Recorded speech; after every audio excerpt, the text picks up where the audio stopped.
नमस्कार, NTV news में आपका स्वागत है। मैं हूं साक्षी। पेश है आज की प्रमुख हलचल। सीधी जिले में मानवता को शर्मसार करने वाली सामने आई पेशाब कांड वाली घटना में अब आरोपी पर कार्यवाही होने के बाद शुरू हुई राजनीति थमने का नाम नहीं ले रही है। कभी अफवाहें फैल जाती है कि पीड़ित जिसको बताया जा रहा है वह नहीं है, फिर प्रशासन खंडन करता है कि पीड़ित वही है। इस तरह की राजनीति के बीच 10 जुलाई को पेशाब कांड में आरोपी के पीड़ित परिजनों के पक्ष में आवाज उठाने आए अखिल भारतीय ब्राह्मण महासभा के राष्ट्रीय अध्यक्ष कुलदीप भारद्वाज ने एक ऐसा भी बयान दे दिया जिससे पेशाब कांड पीड़ित की अपमान वाली घटना ताजा हो गई, जिसके बाद फिर से उक्त मामले ने तूल पकड़ लिया। 10 जुलाई को शहर में धरना प्रदर्शन करने के बाद पीड़ित पक्ष को ज्ञापन सौंपने आए अखिल भारतीय ब्राह्मण महासभा के पदाधिकारियों ने कलेक्ट्रेट पहुंचकर ज्ञापन देने का प्रयास किया, लेकिन कलेक्टर से मुलाकात नहीं हो पाई, जिसके बाद नाराज ब्राह्मण समाज के लोगों ने मुख्यमंत्री के नाम का ज्ञापन गधे की तस्वीर में सौंप दिया और अपना प्रदर्शन खत्म कर दिया। इस दौरान एनटीवी इंडिया न्यूज के पूछे गए सवालों का जवाब देते हुए अखिल भारतीय ब्राह्मण महासभा के राष्ट्रीय अध्यक्ष कुलदीप भारद्वाज ने विवादित बयान दे दिया, जिसका वीडियो फेसबुक पर नवीन नेटवर्क डिजिटल में वायरल हो गया। सर, ये जो घटना हुई है जिसकी वजह से आज सीधी जिला पूरे देश में शर्मनाक हुआ, आपको यहाँ आना पड़ा। सर, आज आपको क्यों आना पड़ा? मैं एक बीज बोने आया हूँ जागृति का। एक बीज बोकर जा रहा हूँ जिससे आगे आने वाली हमारी जो जनरेशन है इसका फल और इसकी छाया उनको मिलेगी। सर, ये जो घटना हो गई तो आदिवासी पे हुई और इसमें ब्राह्मण समाज का लोग इसमें चर्चा कर रहे हैं। अब सामाजिक विद्वेष की बात सामने आ रही, आपको क्या लगता है ये सामाजिक विद्वेष का कारण बन जाएगी घटना? सामाजिक विद्वेष का बनाना, जब एक व्यक्ति को बुलाकर मुख्यमंत्री जी चरण वंदन कर रहे हैं नरेंद्र मोदी की तर्ज पर, और जो वास्तव में पीड़ित है उसके साथ कुछ नहीं कर रहे। उसके चाचाओं ने क्या बिगाड़ा था साहब? तो हम तो अलग जगाने आए। आरोपी ने अपराध तो किया ना साहब? क्या अपराध? पेशाब करना अपराध? कौन सी धारा आती है साहब? किसी के चेहरे पे पेशाब करेंगे साहब? नशे की हालत में, नशे में वो व्यक्ति भी बैठा हुआ था, उसके विरुद्ध भी केस दर्ज किया जाए। सार्वजनिक स्तर पर शराब पीना अपराध है, कराइए केस दर्ज। ये जो घटना हो गई सर, आने वाले समय के लिए समाज को आप क्या संदेश देना चाहते हैं? आने वाले समाज को पहली चीज, नशा त्यागो। बहुत सीधी सी बात है, लेकिन न्याय हो, वो चाहे ब्राह्मण हो, क्षत्रिय हो या शूद्र हो, सबके साथ न्याय हो, अन्याय किसी के साथ ना। इस पूरे घटनाक्रम में राजनीतिक दलों को आप कहाँ देखते हैं, किस रूप में देखते हैं? कोई राजनीतिक दल ब्राह्मण समाज के साथ नहीं है, बीजेपी हो या कांग्रेस हो। बीजेपी में भी बता दीजिए, केदार शुक्ल जी ने, जो आपके स्थानीय विधायक हैं, क्या विधानसभा में इसके विरुद्ध आवाज उठाएंगे? क्या रीति पाठक संसद में आवाज उठाएगी? क्या कमलनाथ विधानसभा में आवाज उठाएंगे? सर, आप जाएंगे कहाँ? फिर ब्राह्मण समाज कहाँ जाएगा? ब्राह्मण समाज जनता के कुछ दल नहीं, आगामी विधानसभा चुनावों के अंदर अखिल भारतीय ब्राह्मण महासभा कह रहा हूं, मतलब सभी ब्राह्मण, सभी क्षत्रिय, सभी, उसमें शूद्र भी सम्मिलित है। ठीक है सर, अखिल भारतीय ब्राह्मण महासभा अपना प्रत्याशी उतारेगी रीवा संभाग के समस्त 5 सीटों से। ये बुलडोजर में जो पीड़ित हैं, उनकी मदद के लिए आपका समाज क्या करेगा? उनकी मदद, पहली चीज हमने सरकार से मांग की अपने ज्ञापन के अंदर जो करना चाह रहे थे। सामाजिक तौर पे, अरे हम कितने आबादी है आपके क्षेत्र के अंदर साहब? सर, अगर हम 100 रुपए भी देंगे ना तो वहां पहुंच जाएंगे। 15 से 1 महीना इंतजार कीजिए। एनटीवी इंडिया न्यूज के साथ राष्ट्रीय अध्यक्ष कुलदीप भारद्वाज की बातचीत का यह वीडियो वायरल होने के बाद आदिवासी समाज में फिर से नाराजगी फैल गई है। अब देखना है कि आने वाले दिनों में इसकी क्या प्रतिक्रिया सामने आती है। मध्य प्रदेश के पूर्व मुख्यमंत्री स्वर्गीय अर्जुन सिंह जी के स्मृति में चुरहट की बेटियों को उच्च शिक्षा हेतु छात्रवृत्ति सम्मान समारोह पूर्व नेता प्रतिपक्ष अजय सिंह राहुल के मुख्य आतिथ्य रीवा नगर निगम के मेयर अजय मिश्रा, बाबा सतना नगर निगम के पूर्व मेयर राजा राम त्रिपाठी एवं रीवा जिला कांग्रेस कमेटी के अध्यक्ष इंजीनियर राजेंद्र शर्मा के विशिष्ट आतिथ्य एवं जिला कांग्रेस कमेटी के अध्यक्ष ज्ञान सिंह की अध्यक्षता में शिव विद्यालय चुरहट में आयोजित किया गया। छात्रवृत्ति पूर्व नेता प्रतिपक्ष अजय सिंह राहुल ने प्रदान की। छात्रवृत्ति देने के लिए चुरहट क्षेत्र की छात्राओं से आवेदन लिए गए थे, जिनमें से 11 बेटियां कुमारी आकृत, आंचल गुप्ता, कोमल केवट, अनुकृत सिंह, माधवी गौतम, मधु गौतम, साक्षी सिंह, अंबिका त्रिपाठी, प्रियंका कुशवाहा, सरस्वती पांडे, रुचि पांडे तथा अंजलि पांडे का चयन किया गया है। उच्च शिक्षा एवं प्रतियोगी परीक्षाओं की तैयारी के लिए चयनित इन छात्राओं में से 8 को प्रति माह 5,000 रुपए तथा 3 को 2,500 रुपए प्रति माह 1 वर्ष तक मासिक छात्रवृत्ति दी जाएगी। इस छात्रवृत्ति की कुल राशि 5,70,000 रुपए है।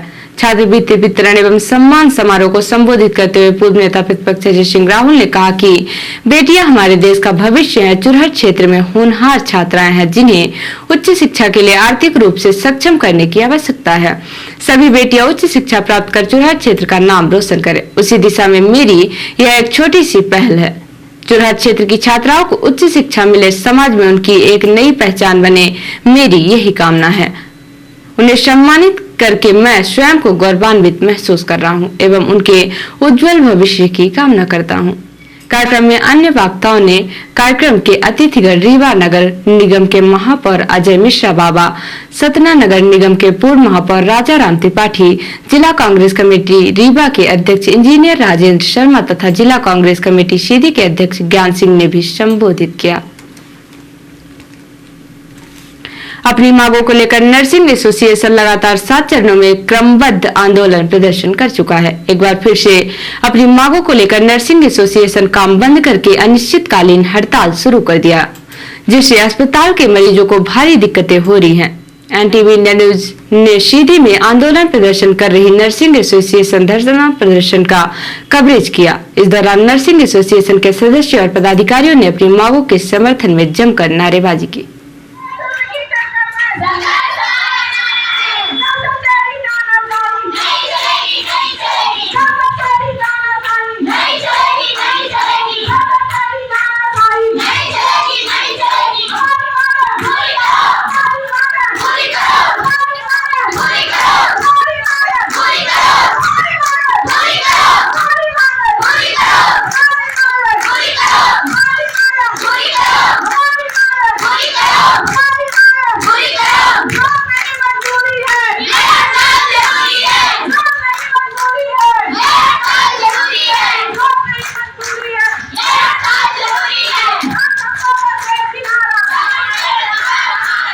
नारेबाजी के बाद नर्सिंग एसोसिएशन के पदाधिकारियों ने एनटीवी इंडिया न्यूज को अपनी मांगों के संबंध में जानकारी दी। हम लोगों की धनसूत्री मांगे हैं, जिसका ध्यान हम लोग ने शासन प्रशासन को पहले भी आकर्षित किया जा चुका है। माननीय मुख्यमंत्री को हम लोग ने 3 तारीख को ज्ञापन सौंपा है। 7 चरणों में हमने ये आंदोलन रखा था। आज हमारा 7वां चरण है और हम लोग अनिश्चितकालीन हड़ताल पे आ गए हैं। शासन को हम लोग पहले 1 घंटे हड़ताल। क्या मुख्य मांगे हैं आपकी? मुख्य मांगे हम लोगों की ग्रेड पे की है और 70, 80, 90 जो है हमारे स्टाफों को दिया जा रहा है वो बंद किया जाए।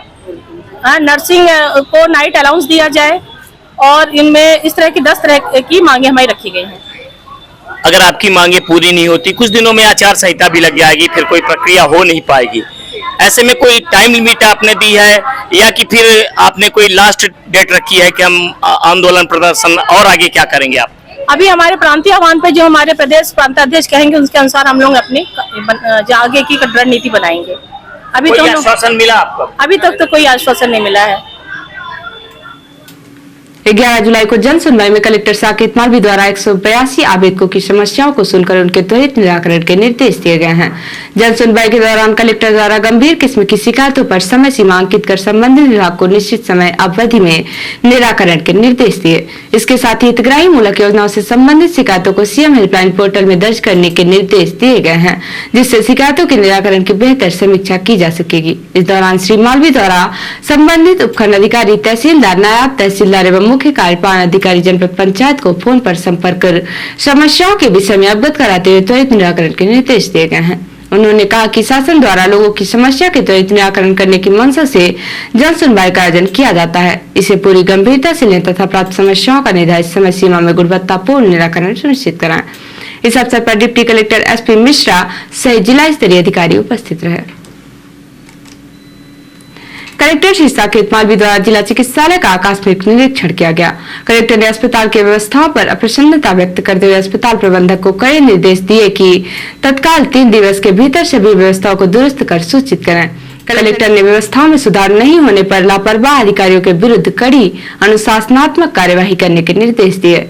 कलेक्टर श्री मालवी द्वारा निर्देशित किया है कि जिला चिकित्सालय में गुणवत्तापूर्ण स्वास्थ्य सेवाएं उपलब्ध कराई जाएं। उन्होंने कहा कि प्राय शिकायत आती है कि मरीजों को सही इलाज नहीं मिल पा रहा है। मरीजों को अनावश्यक भटकना न पड़े, यह सुनिश्चित करें।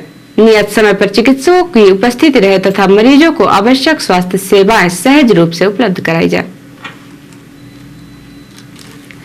रिपोर्टर हिमायत तेरा ने बताया कि उत्तराखंड के नैनीताल में तेज बरसात के बावजूद नैना पीक क्षेत्र से निकलने वाले 2 से 3 नालियों के सूखे रहने से क्षेत्रवासी भयभीत हैं। उनके भय का मुख्य कारण 18 सितंबर 1880 का भूस्खलन, जिसका कारण पहाड़ के एक हिस्से में अत्यधिक जल भराव बताया गया था। सिंचाई विभाग ने कहा कि जल भूमिगत हो गया है और सरकार ने संबंधित विभाग से सर्वे कराना चाहिए।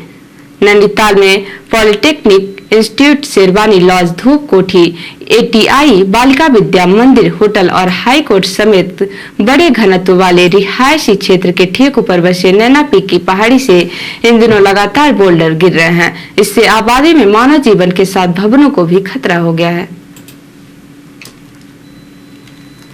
और अब पेश है प्रादेशिक हलचल। उत्तरकाशी में इंदौर, भोपाल, देवास के 3 टूरिस्ट की मौत। गाड़ियों पर टूटकर गिरा पहाड़, MP के 6 यात्री घायल। अमित शाह तय करेंगे MP में बीजेपी का चुनाव रोड मैप।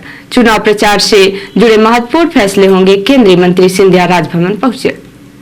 15वीं विधानसभा का अंतिम सत्र कल तक के लिए स्थगित। गोविंद सिंह बोले, शिवराज ने रची साजिश।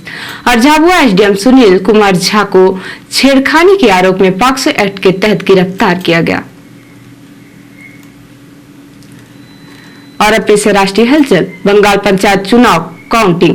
TMC ने ग्राम पंचायत की 16,330 सीटें जीती। भाजपा को मिली 3,790। बिहार विधानसभा में भाजपा विधायकों ने कुर्सियां फेंकी। लैंड फॉर जॉब केस में तेजस्वी का इस्तीफा मांगा। डोभाल बोले, भारत में इस्लाम का गौरवपूर्ण स्थान, यहाँ कोई धर्म खतरे में नहीं, सभी को बराबर का हक।